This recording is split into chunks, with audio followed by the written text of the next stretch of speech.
কিছুদিন থেকে চলছে বিয়ের সিজন। এর বিয়ে, ওর বিয়ে, পুরো মাসেই দুদিন পর পর বিয়ে, বিয়ে আর বিয়ে।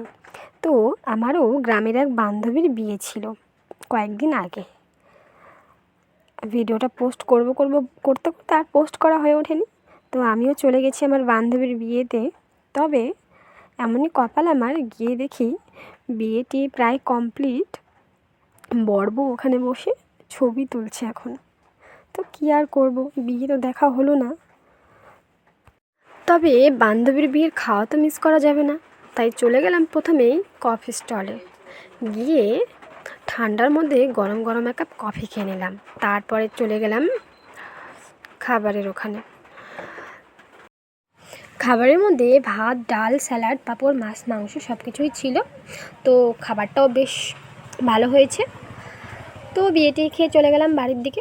টাটা।